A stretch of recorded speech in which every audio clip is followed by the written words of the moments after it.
ain't going back. Not gonna buy into all that. Hey, hey, ain't gonna hide. Gonna let all the fears slide. Got Mother Nature is on my side. Got all of the loving. All right. Hello, everyone. Welcome once again to the New Now. We're doing Mind Monsters Part 6. I'm here with Jerry Marzinky once again, and we have a new guest with us, Frank. And Jerry, let's take right into this one and see where we're at, what we're doing, and what we're going to share. Hello, Jerry. Hey, good to be here again with you. I want to kind of introduce you to Frank. I met him. He got in contact with me, and he had a very interesting story. And it fits in with what I've been trying to get across is the patterns that these voices run, and the fact that they're real. I mean, schizophrenics have been trying to tell psychiatrists that the voices are very real ever since psychiatrists appeared on the planet, and they've been blown off. They've just been totally ignored. They've been told it's a chemical imbalance in your brain, which was a completely fabricated lie by one of the pharmaceutical companies. But they keep, their message is there's nothing you can do except take our toxic meds. Your case is hopeless. It's a done deal. You're that way for the rest of your life. In order for them to have a cure for schizophrenia, they have to understand the real cause. And the real cause is the voices that these people are hearing. If you can get rid of those voices by any means, the person turns back to normal. Now Frank was a psychonaut. He experimented a lot with DMT, and he had a lot of interesting results with DMT, including contacting the positive side of things, where there's positive entities and positive spirits and angels. So he's been there, and he's been down to the depths of the bad side too. So this is what Emanuel Swedenborg was putting forth in all his writings some 400 years ago. He was a Christian mystic. He said, your thoughts don't come from you. They come from other sources other than you, and that your brain is like a radio receiver, and you pick up the ones that you're tuned to, and then you listen to the ones that have a message that you want to hear. And Frank's kind of a living example of that. And so he has an entity stuck in him now that invaded him while he was using DMT and piling something else on top of it. So he was on a trip that was way past the standard trip. So maybe Frank, So maybe Frank, you can, bring us into this. Tell us why you decided to try DMT and ayahuasca and whatever other, power plants you experimented with. What your positive experiences were, and what led you to being so-called possessed. Yeah, right. So what led me to ayahuasca? Why was I doing ayahuasca, DMT, psychedelics, basically? For the healing aspect side of it, it really is, it's a tool. Psychedelics are a tool. And if you use them properly and responsibly, you can really, really get a lot of work done on yourself, a lot of inner healing. I was doing that for quite a few years, and I was working with quite high doses. And there's a substance which is called a MAOI. It's an inhibitor, which makes the journey last longer and amplifies everything. It's not psychoactive. It just makes everything last longer and a lot stronger, and basically with any substance. And I combined that with LSD and dimethyltryptamine, DMT. So basically what happened is as I was taking it, I blacked out. And then when I came to, half my body was paralyzed vertically down. And which side was paralyzed? Which side was paralyzed? My left-hand side. My left-hand side. I was still coherent enough in my mind. I was saying, okay, I've taken DMT, it'll wear off in a minute.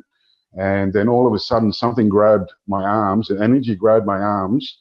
Straight away, it lifted me off the chair, and I opened my eyes. And the first thing I said instinctively was, what are you doing? Because I was looking at these two, what I would describe humanoid-looking figures made of blue light.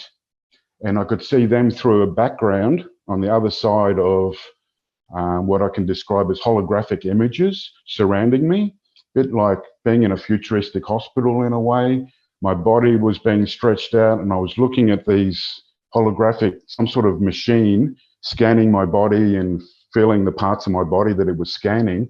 And then something that's quite relevant is at one stage my head turned to one side and I felt a huge impression under my ear and my neck, which is quite relevant today because it's all swollen there. There's a big lump. The doctors don't know what's going on. So yeah, after this went on for, you know, as far as I'm concerned, I was being probed by aliens at the time. And this went on for maybe 10, 15 minutes. And then the holographic images wore off. And my body was, I was sitting in a chair, my body was just moving around, arms waving around, and I'm telling the guys that this isn't me, this isn't me. And then all of a sudden, my arms dropped down to my lap, nothing was happening, and I said out aloud, "What now?" And my arm lifted up, it reacted to my voice. And Frank, let me get some clarity. Was this when this entity first entered you during this episode? Or was that a later episode? Well, I feel like this is the first time because it actually happened over 2 or 3 nights, you know, until it showed its true colors, basically.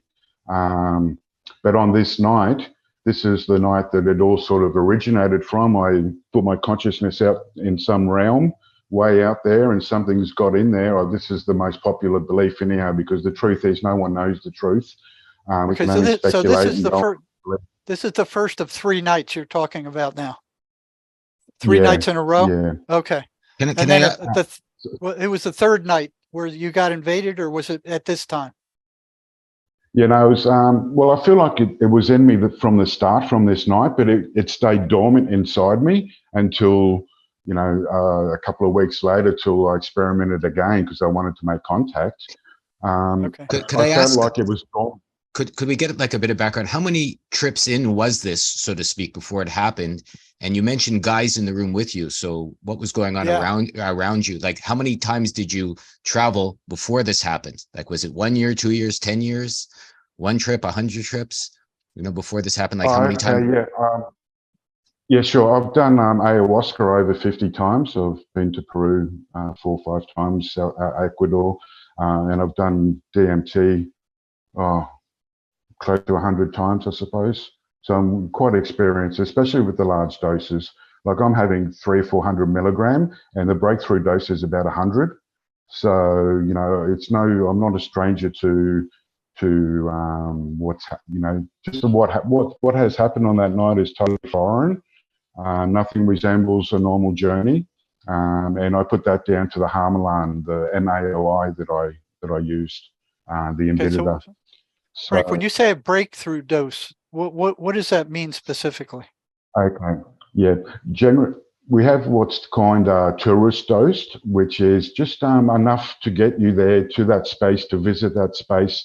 And there's a breakthrough dose, which you have a bit more, which you break through. You actually leave your body, you break through to the other side. Okay, that's when you're making contact, basically having a meeting with God, some would translate it. But a breakthrough dose is when you break through, is what's called when you break through to the other side. And that's when you just take your consciousness. Were you on a breakthrough dose when this alien kind of thing happened to you? Definitely not, because I blacked out. But I was on a lot larger of a dose than a breakthrough dose, especially with the Harmalan, the inhibitor. Were you in South America? Were you in Australia? Were you with a lot of people when you had your first of these 3 encounters? No, well, I was in Australia, out on a property in the middle of nowhere, just with 2 people. We'd gone out there to synthesize DMT and to work with it for the weekend, like we do quite often. And yeah, I'd actually just returned from Ecuador a couple of weeks previously. Which a few suspicions into why maybe this has happened as well, because the shaman in Peru that I saw said that this was an attack, and I had 7 of these things inside me, and we started working out some possibilities, and one of them was the place that I'd been to previously in Ecuador, that they put this on me.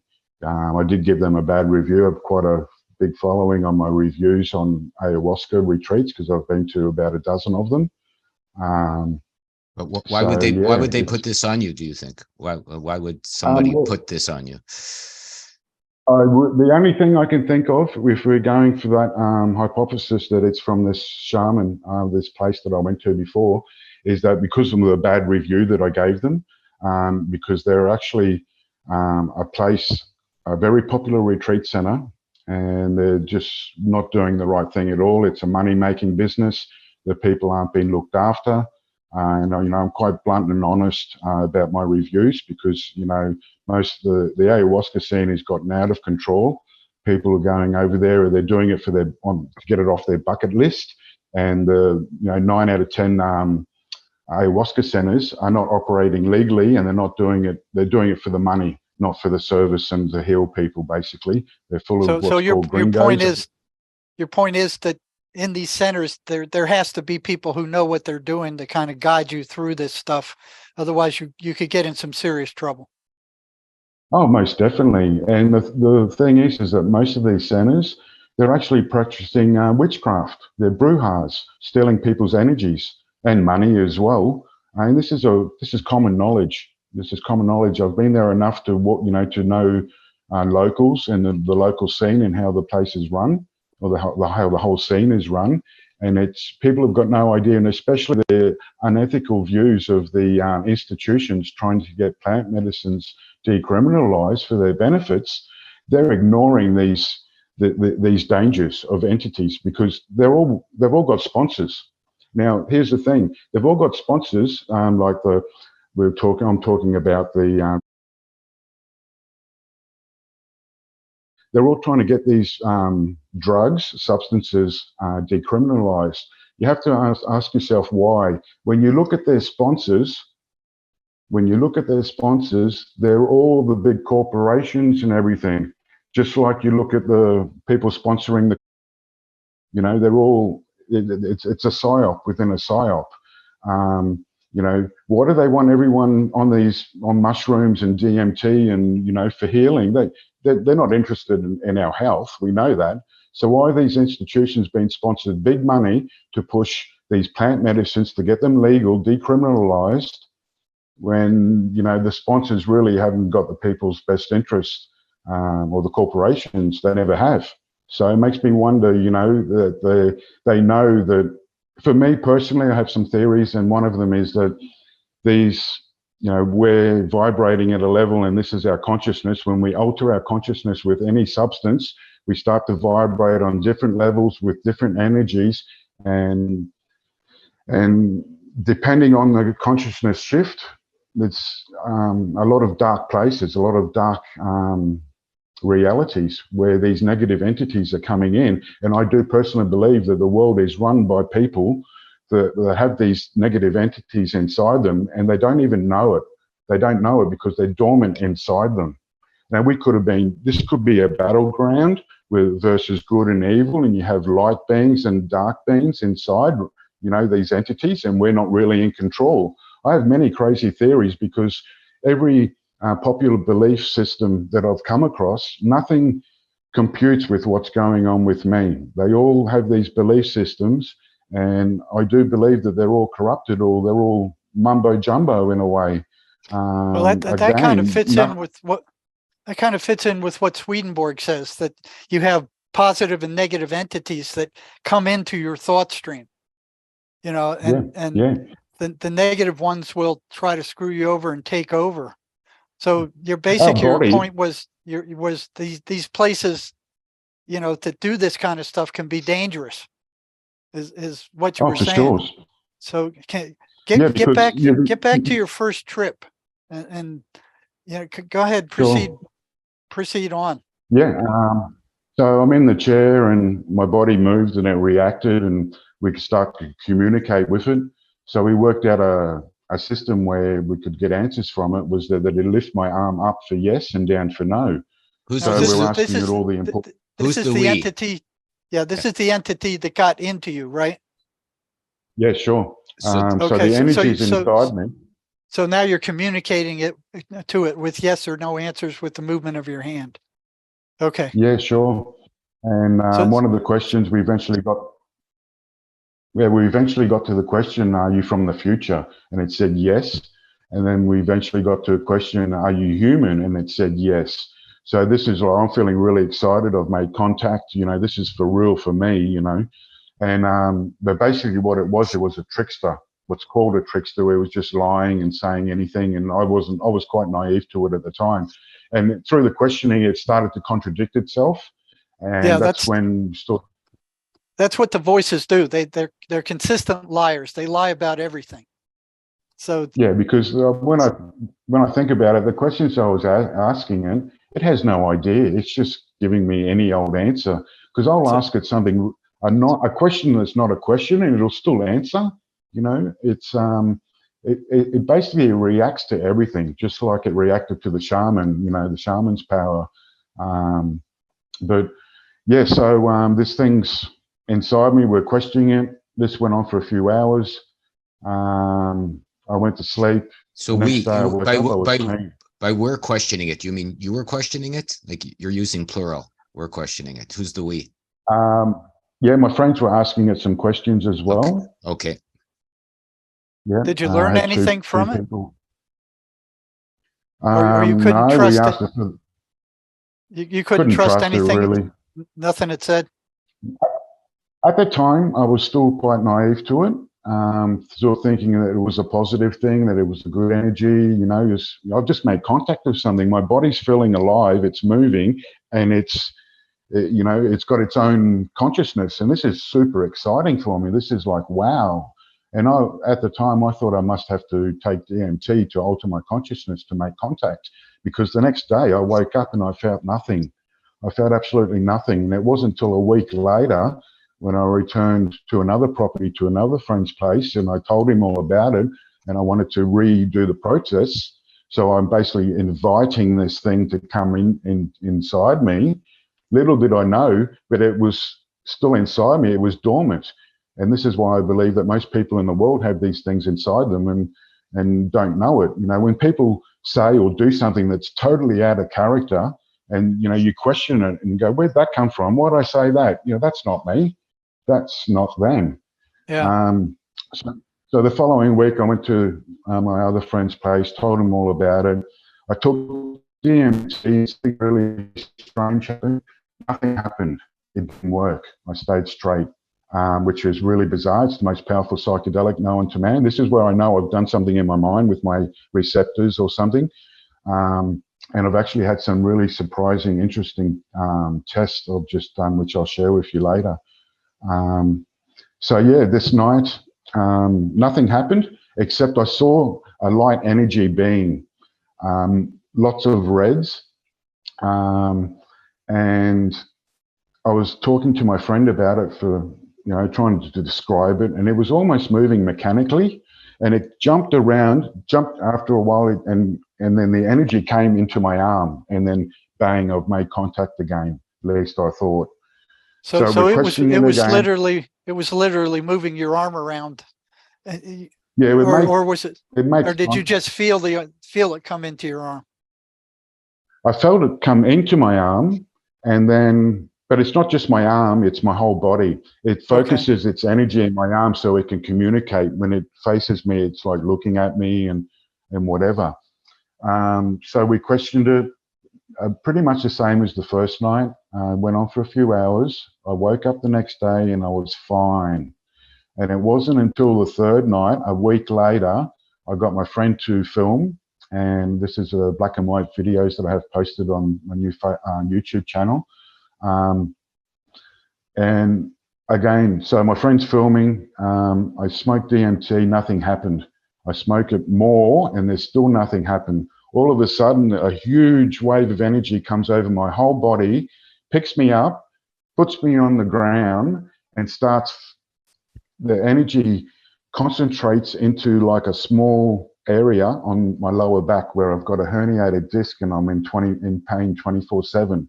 It was making the pain stop. It was like a rod scanning that sore spot, and I had no pain. And I was like to my friend, I was saying, I've got to go and get another MRI. It's fixing my back. I can't believe it. I haven't not felt no pain for years. And this went on for 20 minutes. And it wasn't until I tried to get up and I couldn't. The energy it was like an energy force keeping me stuck to the ground. I couldn't get up, and I was struggling with it, and that's when it started to make some really strange sounds for the first time through my throat. It was controlling my body. Then when I eventually could get up, it threw all its energy in my head. It had me spinning around and almost tripped over myself, as you've probably seen. And that's when I decided to strap myself into the chair, and it's going to be the safest place. And then it just went crazy. It just went all bizarre. And that's when I knew it wasn't a human from the future, and it was something quite dark and negative. And the thing is that this went on for a couple of hours again. I woke up the next day and I felt clean, nothing. My friend came to me and said, "Are you okay? Because last night you looked like you needed an exorcism." And I said, "No, I feel fine." And it wasn't until that I was on my way home, I stopped to get something to eat. And while I was eating, it just wasn't me. I was scoffing it down. I was like, this isn't me. And as soon as the instant microsecond that I thought, maybe there's things inside me, the energy picked up. It was like the gig's up. I can't hide anymore. And it showed itself. And here I was straight on no substances. And I had a glowing energy all around my body. And this thing's looking at me. And, you know, and I freaked out. I was like, wow. You know, I was. Could you see it looking at you? Could you see it looking at you? Well, through the 3 times from talking at me, what I mean by looking at me is my hand is like its face. So if it was to look at me, it would like this. It's like, oh, like that. Okay. This is when it's looking at me, it's like this. So when we're in communication or whatever, if there's an answer that it doesn't want to answer or is bizarre or whatever, instead of answering, lifting up and down, it'll look at me, you know, like, or like I've gotten angry. It has a personality. I can get it mad. You know, I say things like, "You're my slave," you know, "You're in my body, my consciousness. You're my slave. You do what I say." I think of a sore spot in my body, and straight away my body reacts and starts healing it, starts fixing it. I've chipped bones and fluid in my shoulder. It's sore all the time. But just the instant of thinking it, it's moving like a physio. The energy is moving it like a physio and doing it good. And this, for me, you know, on your side, Jerry, you have the voices. With me, it's not voices, it's thoughts. And also the people that you work with, these entities seem to be negative and telling people to kill themselves and to cause harm and whatever. With me, it's the opposite. It doesn't tell me to kill myself, but it is very aggressive towards the people, just through thoughts in my mind. You know, there's not many similarities between the schizophrenias, what they're experiencing, and to what I'm experiencing, but the connection is spirits and negative entities. Yes, and through my way to work with psychedelics, people have got it through, you know, these things through many other ways, and we're all affected differently, I feel. And I feel that what's happening with me is breaking, because symptoms showing, I'm so many symptoms that it's just unbelievable. I can't find any connection with any belief system. And what I've just done actually is a test called hypographic test, where it measures the heat rate or your body and temperatures and brings it up on a screen. And there's anomalies all through my body. They're translating it as hypothermia and what's the other word? All throughout my scalp and my body. My scalp and my facial features are showing what's called hypothermia and myofascial. What they're claiming is myofascial syndrome. Hey, Frank, and this is riddled throughout my body. Can I ask you a question in the middle? Why do you think this is happening to you? Have you any, like, if you couldn't find a belief system, let's say, that is matching, obviously you've probably considered this quite deeply, I'm guessing. So why do you feel that you're having this sort of a deep, crazy, and obviously very detailed experience? Because of what I did, the substance. It's obviously, you know, the huge doses. We're talking about a mega dose of dimethyltryptamine. Because of the inhibitor, which really amplifies. I'll give you an idea. If you have this inhibitor and then an hour later you would drink 2 beers. You'd be on the floor. It would be like you drank a carton. Okay. But why did you start with any substance? So, why did you start on this sort of journey? Is what I mean. Maybe going back to before you did 100. Like I said, for personal healing, I was getting the from trauma. Although it was making me a better version of myself, more compassionate, looking at the world in a different place, from a different view. It woke me up to me think for myself, and with a lot of healing. It wasn't for the light show or the fun, because ayahuasca, as most people don't know, is doing the fun. You've got diarrhea, you vomit.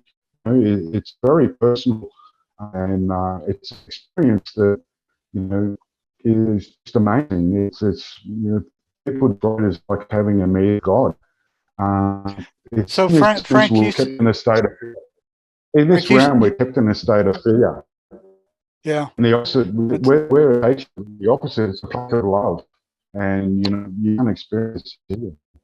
So Frank, you said you also went to the light side, where you traveled and there were positive spiritual beings or angels there also. Yeah, for sure. Good entities, 100%. They're just, there's the yin and the yang, the good and the bad. Without one, there's not the other. And the good entities, it's just teachings that are put into your mind in a telekinesis type way. It's not like they're talking to you, and sometimes I'd see words. They would put words up, and I'd be able to read the words. Yeah. Well, let me throw this out for. Can I throw one thing out for everyone here? Go ahead. How do we define good entities versus bad entities? I mean, you mentioned the good entities, Jerry, and you mentioned Frank. You can tell the difference. So let's look at some definitions here. Good entity, the loving connection that you're getting, of bliss and healing, that's coming from something so. No, how could something negative or bad give you such a great feeling and connection? A dark entity, for me, I don't even know if this is an entity. It's, for me, it's a life form. It's some sort of life form, and it's made of light and energy. It's an energy form. What's it like sharing your What's it like sharing your consciousness with this thing? Yeah, the last year and a half or so, I've pretty much been ignoring it, and living my life as if it's not there, because the energy has gotten weaker, and so it's not sort of in my mind 24/7. I've stopped panicking. I've tried a lot of things. I can't keep going along like I was for the rest of my life. Feeling sorry for myself and what have I done, and no one's helped. Feeling alone and. What can I do? I've tried all this now, and so I just come to accept it. And I came to accept it, and I started to look at it as a gift in a way, because it's amplified my empath abilities, and I feel energies. So I try and look upon it as a gift, and don't let the negativity of this thing, of what it seems to be, to get to me. I just try and be positive, and I do work with, I am still working with psychedelics every now and then to try and find some answers, because this is where the problem originated. I've looked for answers here. Maybe I can find some answers in that world, in that level of vibration. And I think I sort of am. At least I'm getting some insights. And I can give you an example. So how do you stop this thing from interfering with your life? Well, in a way, it doesn't. The only way that it can interfere with my life now is the thoughts. When I leave my mind empty or whatever, or it'll put negative thoughts in my mind, and that's it. The light energy, it doesn't hurt me, except sometimes it really pushes some of the energy hard on one spot. Like at the moment, it's on my front tooth, and my front tooth is like, it's frozen. It's just so sensitive. and it's all my necks and glands are swollen down one side. Right now. Apart from that, they've been like this for, actually there was a shift of energy about 8 months ago. The energy that was surrounding my whole body seemed to focus on the side of my face. Everything's swollen down here, and even under my armpit and around the side of my rib cage, everything's swollen.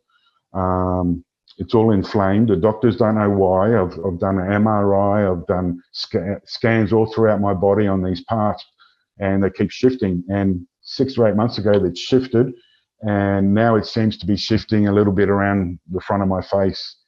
It's pure energy, and if I concentrate, I can work that energy and push it down to my lower part of my body, which was the lady that did the thermography test. We did the test and we looked at the results, and then I said, hang on, can you take one more picture? I'll just do something. And for 30 seconds or so with my mind, I pushed that energy down. So it was with my back, fixing my back and everything. She took another picture and it would all change.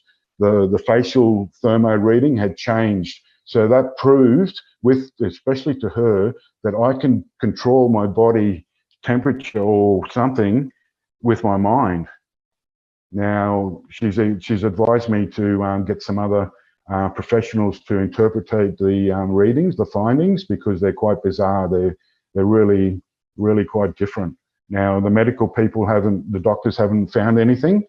So maybe, I'm on the path to, because I believe the way for me to prove anything is to prove that there's something physiology going on with my body that I could maybe even control with my mind.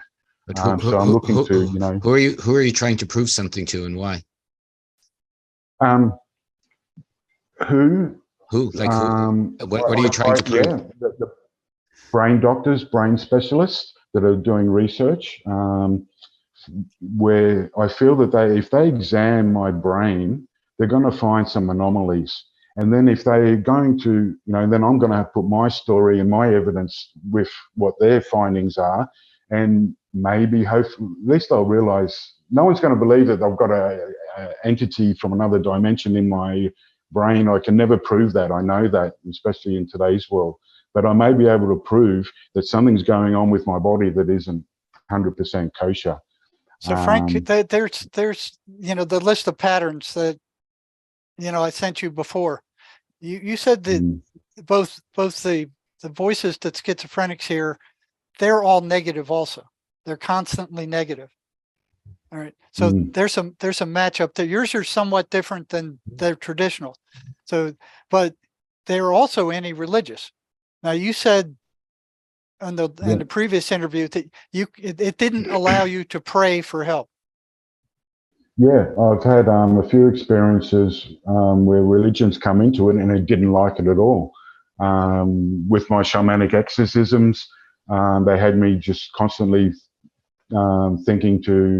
asking for help to Archangel Michael, which I was doing. It seemed to get quite aggressive. I've also had a devoted Hare Krishna friend of mine do a chant, and it went crazy. It wanted to attack him with my arm, with the energy, like growling type thing. That same person put 2 religious statues in my hand, and this thing was, wanting me to throw my way, basically.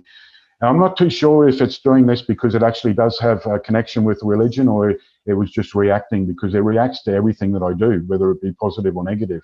So I'm really 50-50 with that. What doesn't it like you doing? What does it react negatively to when you attempt to do?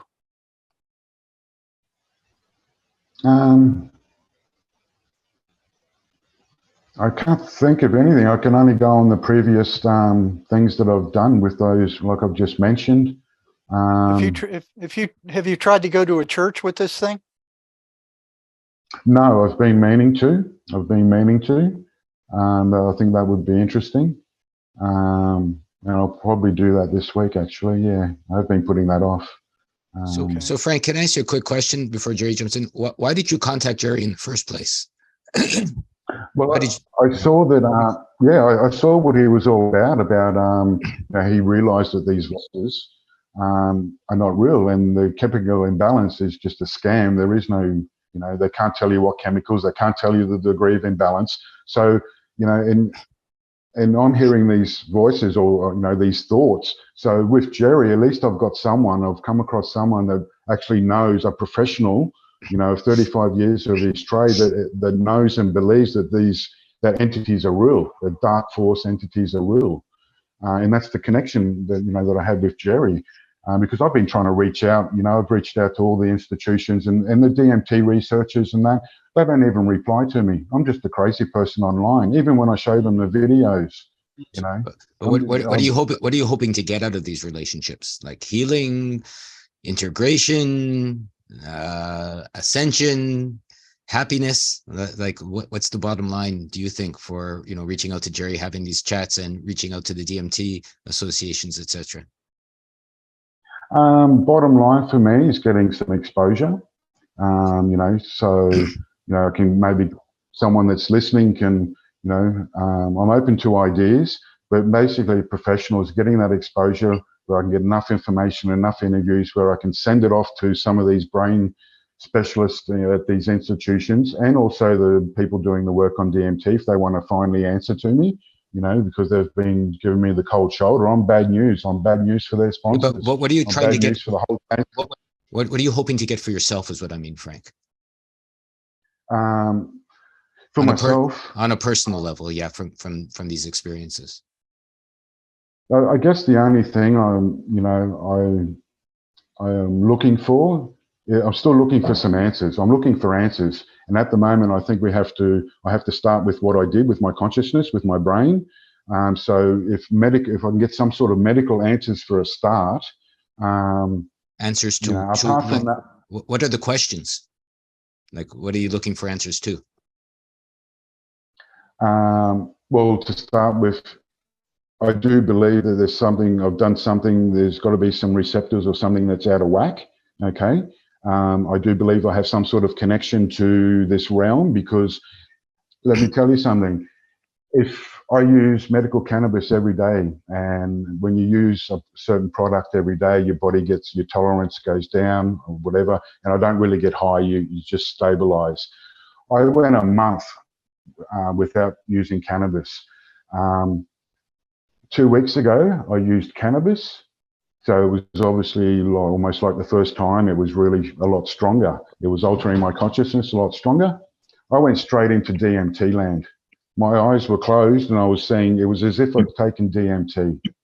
Okay, now this shouldn't happen. Some would say it's impossible. It's happened to me with mushrooms before. When I experimented with mushrooms after this happened, I took a small dose of mushrooms and I went straight into DMT land for 4 hours. Sure, lots of people have flashbacks, yeah. Frank, do you feel that this is a flashback? This is the embedder that hasn't rewind itself. It's supposed to be reversible. This is Frank, do you feel you have to keep this thing under control? Does it try to take control of you at times? No, it can't. Its energy is not strong enough.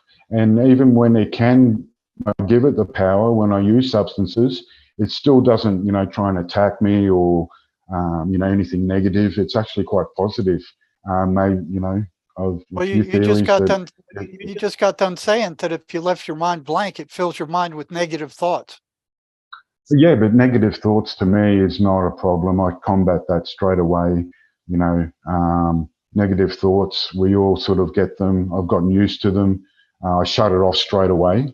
I've been in a lot of accidents, Jerry, and stuff, and I know what pain is. And negative thoughts, even some pain, it's not real pain to me because of my threshold is quite high. So, and everything I've been through physically and mentally, a few thoughts, negative thoughts in my head, I've just gotten used to it. It's nothing. I wipe it off as if it's not, it's not even a thing. Now, what does this thing react to? What does this thing? What upsets it? So apparently you've come to some kind of truce with it, right? Sort of. I don't know about a truce, but well, I know that it's never going to tell me. It's made clear that it's never going to tell me who it is, what it is, where it's from. That's very clear. it's also clear that we can't be friends. We can't, because we're sharing the same consciousness. We can't make a deal. We can't. It's just having none of it. Having none of it. And like I say, apart from that, it can't do me any harm. It's my consciousness. It's my body. What does it want from you? I really don't know. I'm surmising that it wants to be in this dimension as long as possible. This is why it's good to me. It heals me or whatever.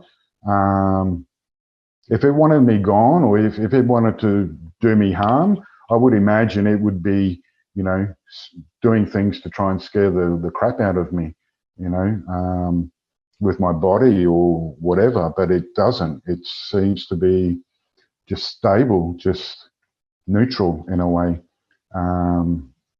How do you know when it's active? How do you know when it's active?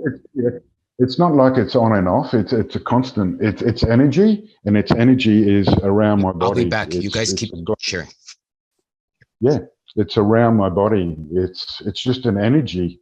It's the only way to describe it. So it's not like it shuts itself on and off. It can move around and focus in one area and actually get a bit stronger if it wanted to, but it doesn't seem to. Even when I use the substances, I know it has the power. I know if I release my face and relax, it's going to come out like it does in the videos, and it's really hard for me to get it back in the longer it's out. But it doesn't seem to do that anymore, or, you know, it's a strange one. So do you have to kind of apply energy to keep it from doing that? Do you have to stop it from doing that? I think I do it subconsciously all the time, just through my thought pattern, just through being me. I think I do that most of the time, just a natural type thing. But it's when I have a release, then it will, you know, sort of try and express itself or do something. But it's really just feels like my body's alive and it has a consciousness. So kind of if you move out of the way, it kind of takes over. Yeah, I'll do this with my face. I'll just, if I relax my face, it's just energy and it's pushing out. You know, if I say to it, you know, speak, then it will try and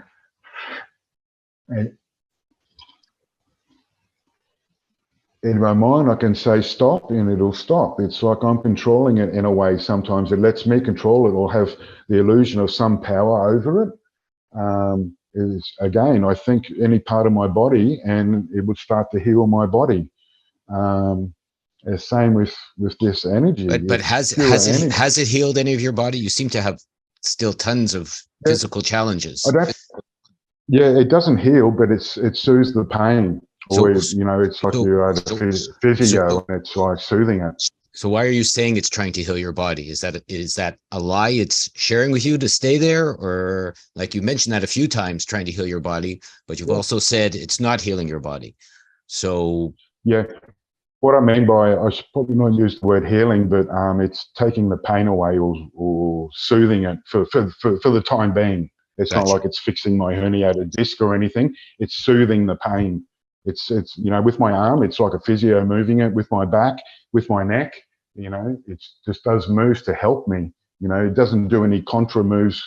You know, my neck's really sore. I'm in pain 24/7. I can hardly, you know, it's really, especially with all the glands swollen down one side of my face and one side of my body, basically.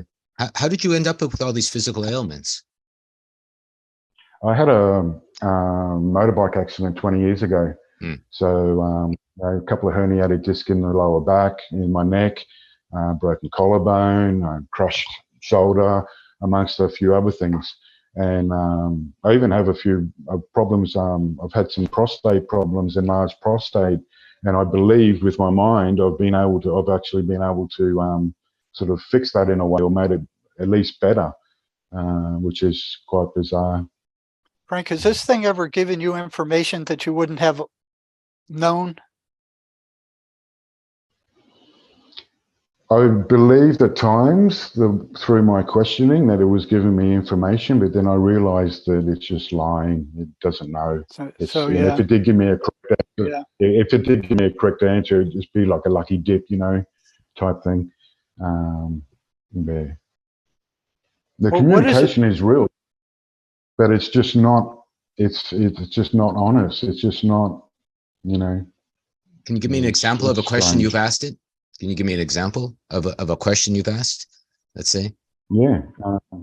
Did the God of the Bible, is it real? Is he real? Is the Jesus and the God?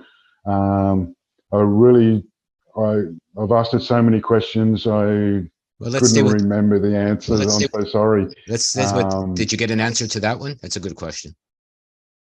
Yeah. I'm sure I did. It was answering all my questions. Yes, no. So what did it say about the? What did it say? Pardon? What did you say? But you couldn't trust anything it was saying. Well, there was a time when I was trusting it, and I was believing it. Still, at the same time, having thoughts of, "Hang on, that doesn't seem right," And I was really in sort of dreamland, thinking that this was a human from the future for a couple of weeks. I had no reason to question it, but I probably did, and because of its answering in that, but I so much wanted to believe that I made contact. I knew I made contact with something, and I wanted to believe that. I had no reason to believe it was a negative energy until it really showed its true colors. And then from then on, I just, I realized that everything it was telling me was just crap. How did it show its true colors to you? Bad things happening to you, bad energy, bad feelings, Have you watched any of the videos? No. Okay. I can link to them though. Yeah. I thought Jerry had sent them to you, but I'll send them to you. It was when I didn't want to do that without your permission. Yeah, I sent you an email saying it was over, but it's fine. The moment when I was on the ground and I couldn't get up, and it started to make some really growling noises, and I knew this wasn't good. And then obviously when I was in the chair, and it's basically like The Exorcist, except the only thing missing is the head spin. The head's not spinning around, and that's when I knew that it wasn't exactly a good thing. Now, would you get rid of this thing if you could? Oh, 100%. I've tried. I've spent my whole life savings traveling the world trying to get this thing out. Everything I know, everything I believe in, everything I don't believe in. Apparently, I don't qualify for a Christian exorcism. You have to be ordained or something and baptized, and so I've been told. And today, I really do believe that this thing is it's going to be in me till the day I die. I'm quite open to try anything. I'm willing to try anything else. But, I just, hopefully with these interviews and coming public about this, to get me some exposure to, I might find some answers or some people to at least, believe me and listen and offer some suggestions and words of advice. Now, you said you went to a shaman. Yeah, in Peru. And how did that work out? You were trying to get rid of it? That was quite amazing. Yeah, that was really amazing. Saw paranormal stuff, supernatural you could call, levitating off the ground, being put in a trance. The whole time I took no substances, no ayahuasca, nothing at these retreats. And I was being put in a trance. The power of the shaman was bringing this thing out as if I'd taken a substance, and it was really strong. But you went at these times to with the intent of getting it out, like let's say that last journey you're talking about. In Peru. Well, the last time you went to a shaman. You brought it out. Like, what was your intent? Like, when you went. To Peru to get it out. I'd send him the videos, and they said that the shaman said that he could get this out of me easily. So that was a big relief. I had confidence in him. I'd been there a few times before. I knew the shaman well. As soon as I arrived at the retreat, I got out of the car, I saw the shaman. As soon as I made eye contact with the shaman, this energy picked up in my arm and was facing back and was trying to get me to walk away. And I had to grab my arm physically, put it in front of me and walk up. And when I did, his first diagnosis, he just sat me down, started chanting and blowing smoke over my face.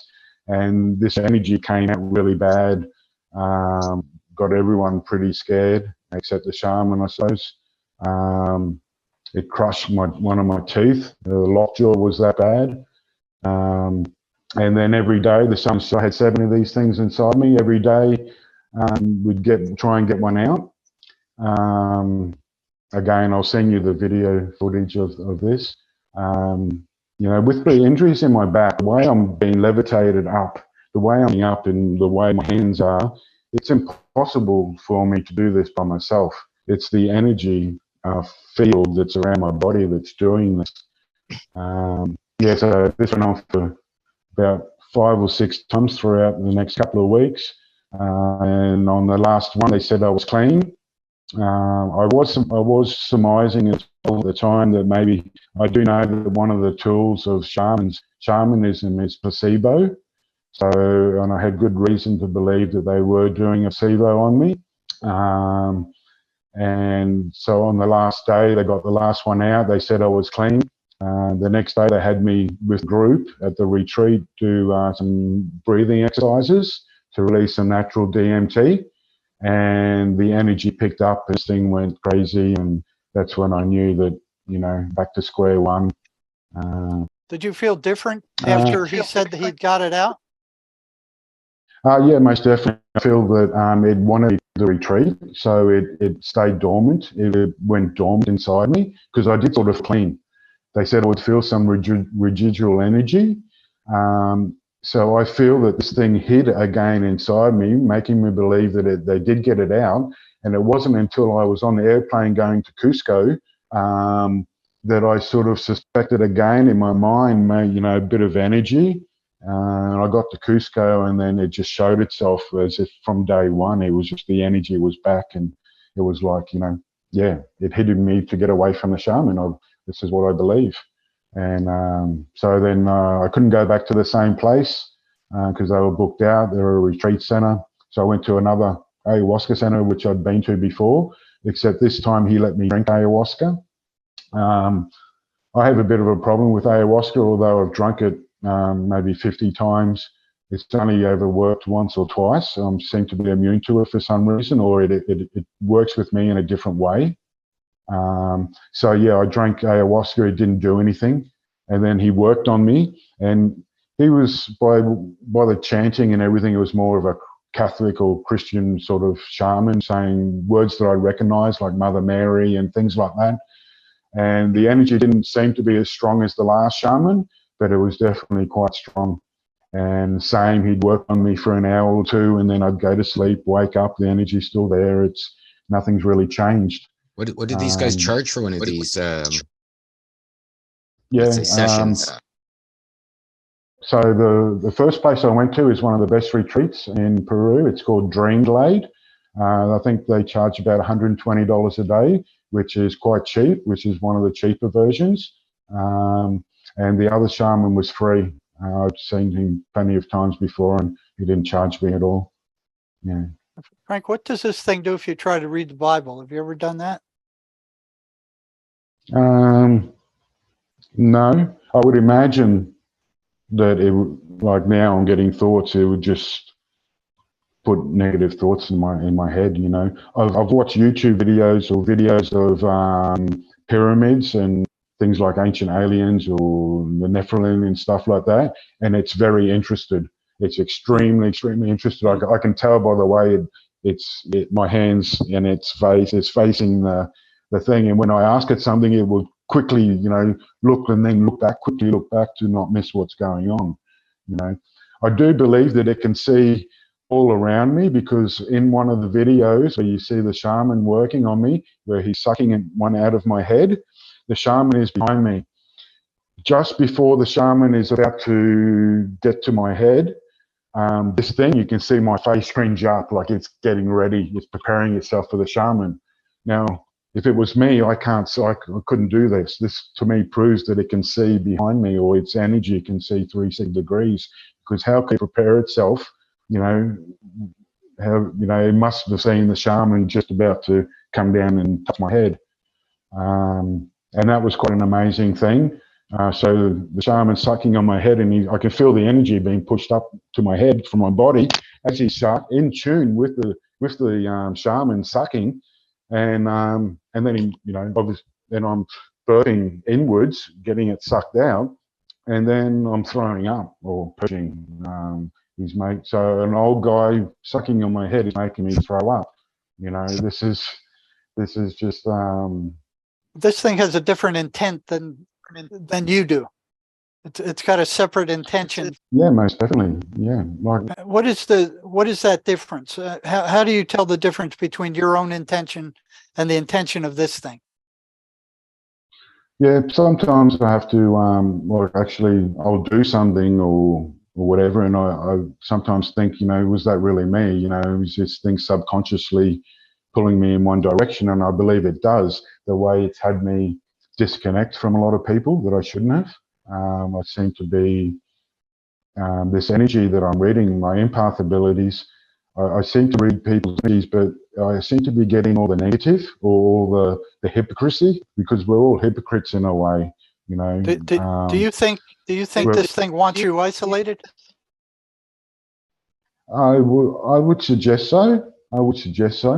Because I'm definitely isolated, and I've been doing more and more of it ever since. And again, to people that I've known for a long time, and just because of the reading that I'm getting of them, I'm disconnecting from them, and I know that's bad. That's sort of judging in a way, and yes, I am aware of it. It's probably one of the only ways, or the biggest way, that it can affect me, that it is affecting me. But I am conscious of it. I'm definitely conscious of it.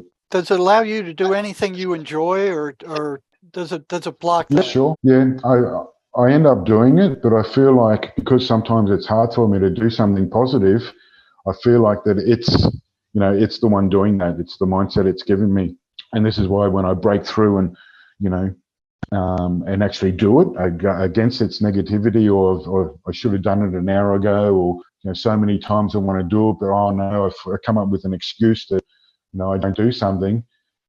It's then when I go and do it, I just do it anyhow. I eventually try and break through from it. So you have to battle with it sometimes. Yeah, for sure. And being constructive, in my life, or if I want doing things positive or constructive, I seem to have to get that extra willpower. Yeah. So it doesn't want you doing that. No, I think I really do believe it feeds off emotions. It feeds off emotions, and do you feel it drains you? Yeah, sometimes, for sure. But I feel it feeds off negative emotions, negative thoughts.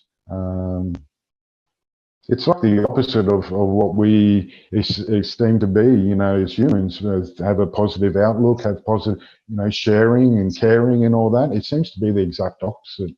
Yeah, it doesn't want any of that. It's even come up, I've had a theory that maybe, with the substances that I did, it created a separate consciousness of the opposite of me, or the negativity side of my subconscious. It brought that alive, and it created an entity inside me, So it'd be safe to say this thing was not a positive entity. No, 100% not. If it was positive, we'd have some sort of communication where, we can get answers. And the only positive thing about it is that it sort of doesn't hurt me, and it actually seems to be trying to, relieve me of pain with my body, with my injuries. But it's definitely not, something I want to get rid of, most definitely. It's not something you want to get rid of, or it is something you want to get rid of? No, it is. It's most definitely something I want to get rid of. This is really not good, and especially the last 6 months, the way it's been shifting around in my body, where for the past 3 years, the glowing energy doesn't give me any pain. It's just there. It's okay. But when it shifts its energy and like focuses in one part of my body, depending on what part, it's quite sore. It's quite, it's painful. I don't know when it's going to shift again. At the moment, it's in my tooth, is where the epicenter is. My glands are swollen. I can't turn my head. Sometimes it puts its energy under my arm, in my shoulder. I can't move my shoulder. I went and had an ultrasound done, and they said, you've got huge inflammation. Where'd that come from? And I'm like, oh, okay. And, it's just none of the medical results can show anything except this last one I've got with the thermography reading, which is really showing some truly bizarre readings, which I hope some doctors will listen. Can I ask you a personal question, if I might? Yeah, sure. Tell us a bit about your childhood, if you don't mind. Like what happened, maybe the kind of life you're having right now. Yeah, I've always used drugs, you say party drugs or whatever, and that was I've always on the occasion. I put that down to my childhood upbringing, where I suffered quite a bit of racial abuse living in Australia. Growing up, I've got black hair and dark skin. I was born in France, so here you're classed as a wog. So it's quite discriminatory, and I'd say some mental abuse when I was younger as well, because of all this. So, I couldn't concentrate at school because I'm not learning anything. I'm trying to stand up for myself, so I'm fighting all the time. I did an apprenticeship as a chef. So working nights, you go out, you party, smoke cannabis, take the odd party drug, like, most chefs do, I suppose. Up with my parents, my parents are hard-working family, probably neglected us a bit because of so much of their work. But my dad's never hit me, my mum's never hit me. They're not drunks, they're not drug addicts, they're quite the opposite. They're just a hard-working, come from a low income, from a poor family in France to immigrating to Australia and working their butts off. Whereabouts in France? I was born in Paris. Yeah. And so growing up, I acknowledged that that abuse as a child that led me to taking substances. And I've pretty much been a constant user of cannabis. And it's not until my injuries that I've really been using. I'm on the government medical cannabis system for my injuries because I won't take anything from Big Pharma. And it helps me a lot. It really does. I won't even take an aspirin, or Panadol or whatever. I'm just totally against any synthetic. Plant medicines are natural. Dimethyltryptamine is a natural hormone that is produced in our brain. When you use dimethyltryptamine, you're not putting anything in your body that's not already there. You're just putting more of it, and that's why your body knows what to do with it, and the journey only lasts a short period of time, which I'm sure. Frank, what advice would you have for people that are using these kind of psychedelic drugs? What would you tell them? Yeah, I would tell them that you're not being told the whole truth about what the dangers, because they would just seem to know that it's all positive and it's a great experience and everyone's got to do it. This is what they're being told. There are consequences, and there's no return. Just if you're going to do these things, do them responsibly, and that's half the battle. If you're doing it for the right reasons and responsibly, then I feel that you're not going to get taken into that negative sort of energy. And I would suggest that to do it with very few people or to by yourself, because you're going to attract other people's energies as well. And if they have something in them, it's quite possible that you open yourself up.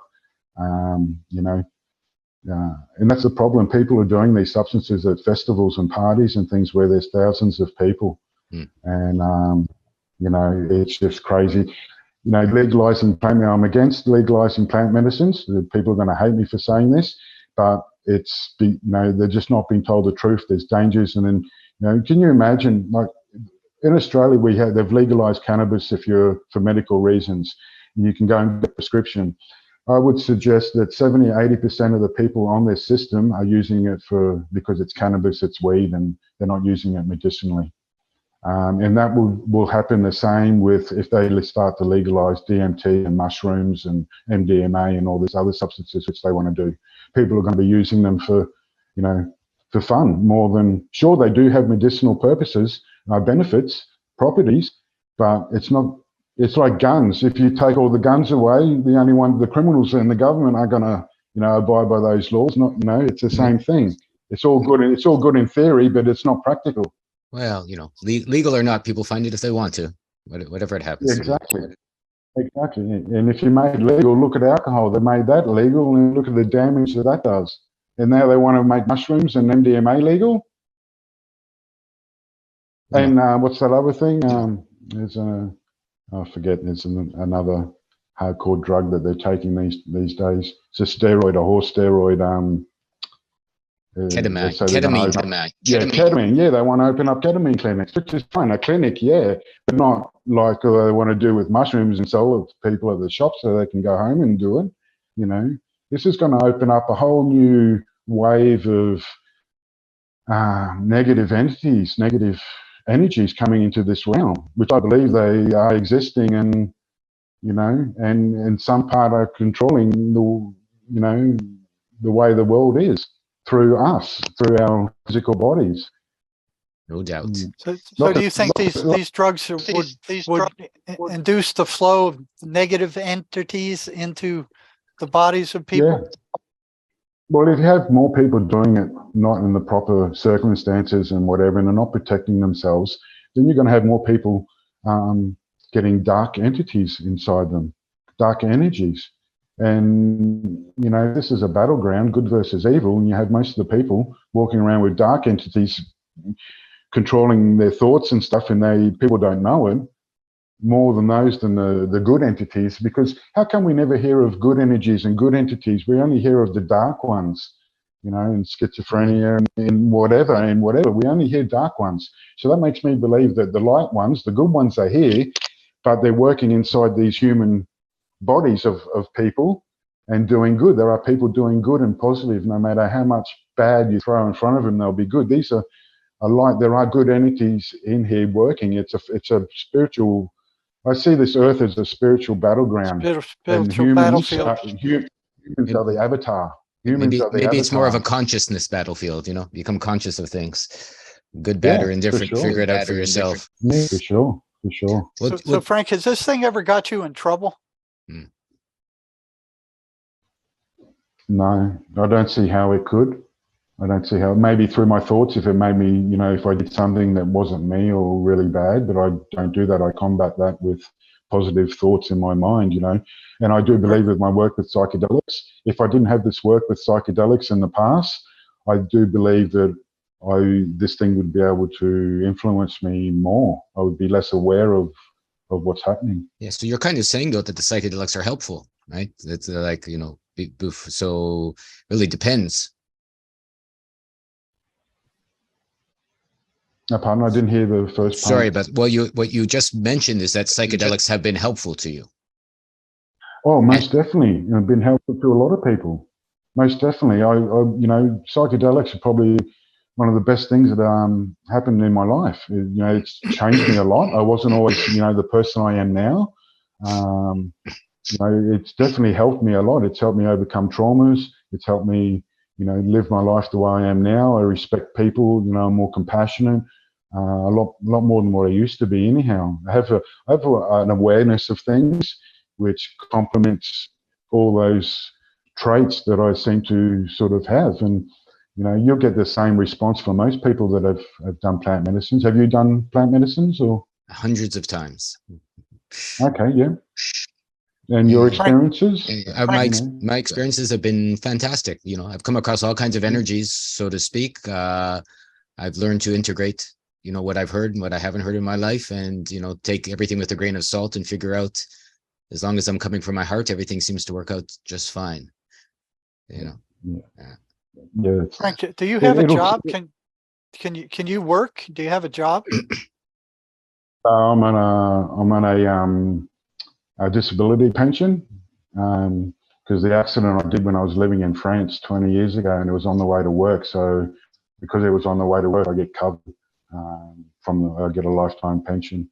They class me as 40% handicapped. I used to have, I had total paralysis in the right arm and the left leg. I was in a wheelchair for quite a long time. Okay. And this thing doesn't like you getting around other people. It wants you to be by yourself. I would say it would prefer, yeah, it would prefer the way it's, the way I've disconnected from everyone. And I think a part of it is because of the reality I'm seeing and all the negativity in the world and that. And I want to personally disconnect from all that as well. This whole world, everyone's living a lie and everything. And, obviously conversations with people you meet and everything I'm sort of over with. I prefer my own company in a way. So I do. I think part of it is. I think part of it is me, but also I think it has had a part in me to disconnect as well. Just for whatever reason. So your main company, your main companion is this entity. Do you have conversations with it, or do you ignore it, or how do you deal with it? Yeah, I used it quite a lot, but when I think about it, it's probably been 6 months, a year where I've totally shut it off. I'll go days and weeks without even thinking about it, whereas I was talking to it every day, type thing, and I've gone from that to really, it's virtually non-existent in a way. That's positive. To see that you can get over these things through your own actions. Yeah, for sure. So like I said, the less you interact with it, the weaker it gets. Yeah, I don't know about that. I do feel that it's gotten weaker as time's gone by because it's gotten used to its environment. Because from the start to where it is now, everything that's happened, I feel that it's gotten used to its environment, and maybe it's doing this so I don't do anything about it. I don't go and do any more shamans. Maybe it can really force the energy and make it uncomfortable for me and make me try and get me mad or upset me. If it does that, maybe it's thinking that I'll go back and see a shaman or try and seek help or whatever. So maybe it's leaving me alone, so I don't. So I do what I've been doing the last year, ignoring it and just letting it be. And do you feel it drains your energy under normal conditions? Do you feel it's draining your energy? I don't know about draining, but definitely feeding off emotions. Yeah, I'd say, it would drain. It does. When it's feeding off my emotions and stuff, I would say I'd possibly be drained. So it feeds off of negative emotions, not positive emotions. Definitely, yeah. And, food, the emotions of me eating, because there's something about food as well in the eating that, I'm getting an emotion. You got the emotion of something tastes really good. And so when I'm eating, it's like I'm scoffing it down. And for me, it's this thing. So it must like the emotion of that feeling of, what the food tastes like, or the emotions that I'm getting from the pleasure of whatever I'm doing. So it's feeding off positive emotions as well. Well, yeah, all emotions, yeah, I'd say so, yeah. I would agree. Yeah, the positive emotion, yeah. It's the only thing I can think of that, what's it doing in my body? What's it want? What's its achievement?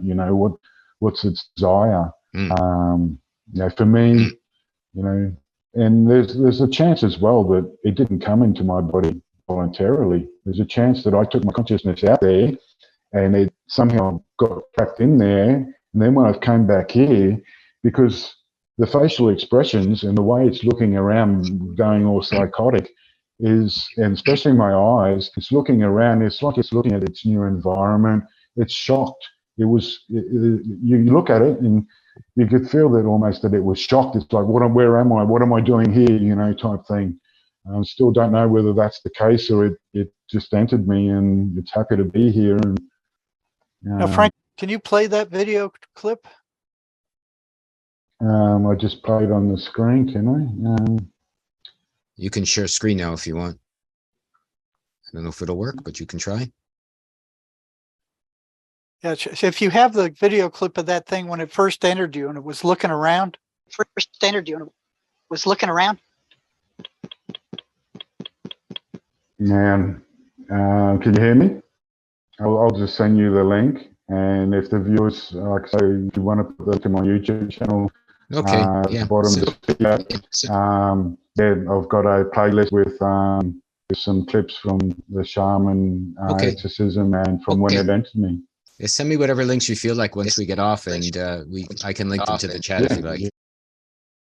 Well, Jerry, let's say we were going to tie this up in a way that would help people watch it, besides Alvin and the Chipmunks and our Christmas show here. What would you say? I would say that, you know, a number of the traits, the patterns, the schizophrenic voices run, Frank is also experiencing. Now, his is somewhat different, but there's a lot of commonalities.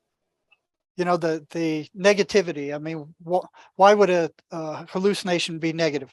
Why would a hallucination be anti-religious? So what the psychiatric mafia is saying that these things are hallucinations. We're echoing here. Frank says they create negative emotion if he lets them onto their own. They're negative, and that's the same thing the voices are. They energetically drain their victims. Frank has had that too. Let me see. Frank, do you have your speakers on? You're beside your headphones over there? Yeah, we got a big feedback loop here. Got a big feedback. Do you have your outside speakers on besides your headphones over there? You know what? I had my outside speakers on. Oh, maybe that was the... Okay, they foster isolation, which is one thing you said. No, it's not my speakers. Let me try something here. And they maneuver for control. Okay. You know, so what you're saying is you have to kind of keep them in line. I muted Frank, so it's his side that's echoing because it's not right now. Yeah. So they manipulate perception and they want isolation. They want the person to be isolated, so it's only the person and the voices. So there's a lot of commonalities with that. With you know, they don't like the person reading the Bible. They don't like him going to church, and boredom is what they want. They want the person isolated, so it's only them and the person. So Frank, when it's time for you to talk, you can unmute yourself. I just muted it because I think your speakers are on as well, which was the echo we've been getting because it stopped since I muted your side. So Jerry, one quick question, then I'm going to put you a bit on the warm seat here. What about it seems that they also eat off the positive emotions? Frank was saying, right? They don't do that. No. I would disagree. That would be that would be a hard disagree on my side because, like, what about people that eat a lot, let's say, and have a good feeling from that? But look at the end result of that. It's destructive. It's horrible. I'm not saying it's not a destructive result, but it is an emotion still of a kind. Well, yeah, but look where it ends up. The person ends with a bad self-concept. They're overweight. They're sick. I agree. So it's a temporary thing. So just like Frank was saying, sometimes they come in and they pretend to be angels or have special powers or we can help you. And then once they got you, they're on you. Oh, I'm not saying it doesn't go to the negative. Yeah, it does go to the negative, but they trick you through some of the positive. Like you said, like his pain goes away. You feel good when you eat chocolate cake, for example. Yep. Maybe too much sex people have, you know, I mean, all those sorts of things, right? Yeah. You got it. Yeah. You know, I had them where the meth addicts the voices would tell them where to be and when to be there to get meth. And this was several of them. So they thought that was a good thing. That was great for them. They were all, oh, great, wonderful. That's exactly what we want. But look at the end result. Well, the drugs feel good for a moment. Right. And then, it's the same thing with, you know, sex is the same thing. Sex addicts, they end up getting, you know, it feels good for the moment, but then in the long run, it's destructive. So they know that. I agree. Or alcohol, you know, all of that. Alcohol, drugs. Feels good when you're drunk, you know, but later on it, you know, catches up with you. That's what they want. Of course. You know, they'll feed you something good to start with. And once they get their claws in you, then they got you. Gotcha. That's what I mean. That's the honey in the trap, so to speak, or the cheese. Right. Yeah, exactly. You got it now. Yeah. You know, we're kind of talking about the same thing with different definitions, but I hear you for sure. Obviously. Frank, what would be your parting message to people? What's on his chin there? Looked like he had a few. I know. Isn't that weird? It looks like you got two metal things sticking out of your chin. No, That is interesting. Yeah. Hey, Frank, is there anything sticking out of your chin? Oh, came and went, huh? That was interesting. That was weird. Totally looked like horns or something coming out of his chin. Yeah. It did. It did. Yeah. That was it. That I was mean, weird. it was clear as day. It was. That was strange. Frank, what is that? What was that? You have to unmute yourself, Frank. I muted you. You have to unmute yourself if you want to chat. Where your little Frank on the bottom left of your screen says there. There you go. What were those things? Both of us saw it was like two teeth sticking out of, canines sticking out of your chin. What was that? I just wiped my face, a bit of sweat with some tissue, and some of the tissue stuck to my face. Maybe. Didn't look like that. Maybe. Me neither. Yeah, didn't look like to me either. Yeah, because you mentioned before, that they're living in your teeth, so to speak, or your front teeth. Yeah, no, I see the tissue. Well, that was interesting, Jerry. I think it's the first time that we saw some. To me, it didn't look like any tissue. Obviously, it looked like two pointed teeth for sure. Yeah. It looked like two canine teeth coming out, which is interesting. And they stayed there. They stayed there for a good while. Because they came and they went, and they came and they went when you moved your head. So I don't think it was tissue. So it was very interesting to see that. Yeah. So I think what we're looking at here is, as like anything else, like traveling, psychonauts, plant medicine. So I think what we're looking at here is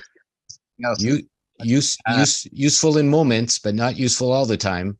Jerry has mentioned, that these entities do feed off emotions, and even if they give you a positive one for a moment, it's the negative ones they're after in the long run, so to speak, kind of keep you encaged or enscrolled or enslaved to them, and they feed off you. And, Jerry, maybe we can tie this up with what you suggest, as I said, to people that are having similar kinds of experiences as Frank. Well, a lot of them. So Frank has got his, he's kind of come to a truce with it, but a lot of people haven't. So I'd suggest they go to my website and look up the That's a Lie program under articles.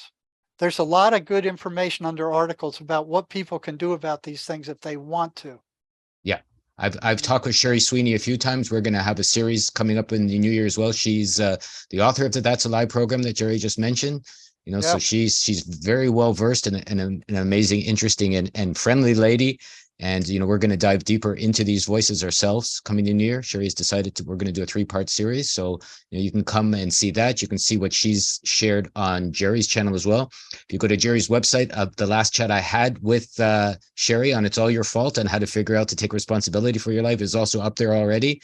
And, Jerry, maybe you can tell us a bit about your book as well that can help some of the viewers. Do you have it there? Yeah, I have it here. Forgotten, and it's in German too. Sherry kept reminding me to. This is how we came to the conclusion that the voices run.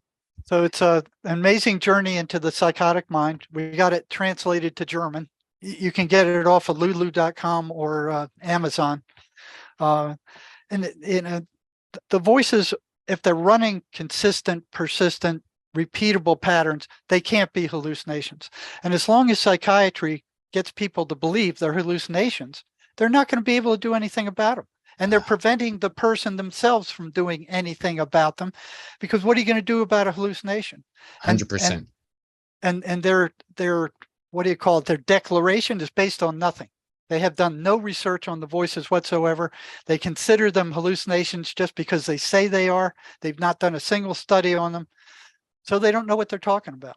No, they don't. And, and Frank has had his experiences, and he's come to the forefront to share. It's good to have your plant, let's say, explorations, but also you have to be careful. You have to make sure, double, triple, and quadruple check your sources, and make sure if you're going to do any of these journeys, you're with someone reputable.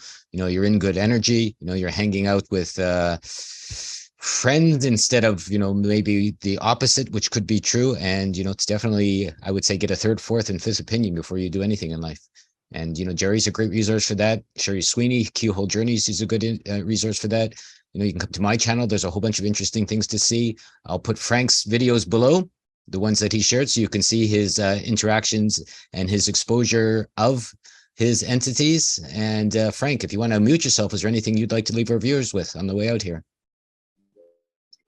No, it's fine. Yeah, thanks for listening. And, it's hard to find people with ears to listen these days, especially about something about as complex as this and surreal as this as well. And really the truth is that no one knows the truth. We can only sort of go on. I'm only going off what my own experiences and what I've experienced these past 3 years, and I just can't find any, too much correlation into, sort of these belief systems, the spiritual beliefs or religious or whatever belief there are. It's just, basically just have to go off my own experience. I know, to me, you look like a loving man that's had some hard times in this world. And I think that's what causes a lot of the challenges in the first place, right? I've been through some of the things you've been through. It sounds like of some ways we've had similar experiences. And, in the end, we just want to be loving, have a good life, and, figure things out for ourselves. So I appreciate you coming on and sharing and letting people, learn from your experiences. So perhaps that can help them out as they move along as well. Thanks so much for your time and appreciation. For sure. All right, Jerry, thanks again. Mind Monster 6 is in the can, so to speak. Maybe we will call this one Psychonauts Gone Wild. Make sure that if you go wild with your psychedelic experiences, you make sure that, you're grounded in all the ways you need to be, so that, you can come out the other end for the better instead of for the worse. All right. Everyone, have a good new year. This may be the last video I make this year, so it seems like a good one. Some loving experiences. Thank you again, Frank. I appreciate your smiles and your efforts and everything else. You as well, Jerry. Almost a full smile there. So thank you. That's nice to see. And I hope to have you back into the new year. And maybe we'll carry on with some other interesting experience. Maybe we'll have Sherry on once, and the three of us can chat. That should be very interesting as well. Yeah, that'd be good. Yeah, I think so as well. So okay, I appreciate it. Thanks again, Frank. Thank you, Jerry. All righty. Take care. Thank you. Merry Christmas. Merry Christmas to everyone. Can't make me lie to my heart.